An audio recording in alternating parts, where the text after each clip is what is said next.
Hi friends, welcome back to our channel. ఈరోజు మీరు చూడబోయే ఈ వీడియోలో వృషభ రాశి వారికి మాతృ రుణ శాపం వెంటాడుతుంది.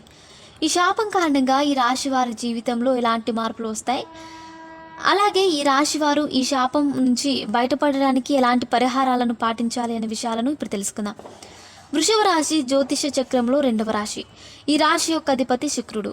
ఈ రాశిలోకి కృతిక నక్షత్రం 2, 3, 4 భాగాలు, అలాగే రోహిణి నక్షత్రం 4 పాదాలు మరియు మృగశిర నక్షత్రం 1, 2 పాదాల్లో జన్మించిన వారు వస్తారు. వృషభ రాశిలో జన్మించిన వారికి కోపం చాలా తొందరగా వస్తుంది, కానీ వీరికి వచ్చిన కోపం మాత్రం తగ్గడం చాలా కష్టం.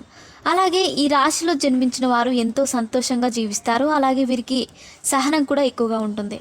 అలాగే ఈ రాశిలో జన్మించిన వారికి మొండితనంను ఎక్కువగా ఉంటుంది. అందువల్లే అనవసరమైన నిర్ణయాలను తీసుకొని చిక్కులలో పడుతూ ఉంటారు. అలాగే వృషభ రాశి వారికి వారి జాతక రీత్యా మాతృ రుణ శాపం వెంటాడుతూ ఉంటుంది. ఈ శాపం కారణంగా ఈ రాశి గల వారు ఎవరైతే కొత్తగా ఉద్యోగం కోసం ప్రయత్నాలు చేస్తున్నారో వారికి ఉద్యోగం రాకపోవడం, అలాగే ఉద్యోగం చేస్తున్న వారికి ప్రమోషన్స్ రాకపోవడం, అలాగే మీరు ఉద్యోగం చేసే చోట తోటి ఉద్యోగులతో గొడవలు కూడా ఎక్కువగా వస్తూ ఉంటాయి.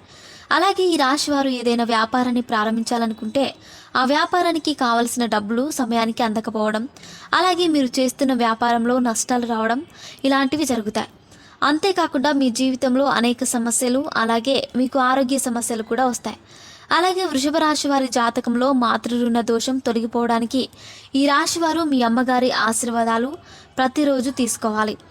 అంతేకాకుండా మీ అమ్మగారికి ఉన్న ఏదైనా ఒక కోరికను మీరు తీర్చడం ద్వారా మీ జాతకంలో ఉన్న ఈ దోషం తొలగిపోతుంది.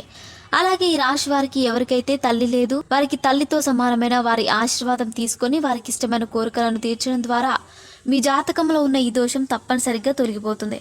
అలాగే మీరు మీ జీవితంలో కోల్పోయిన అన్ని సంతోషాలను పొందుతారు. అలాగే మీ జీవితంలో సక్సెస్ అవుతారు.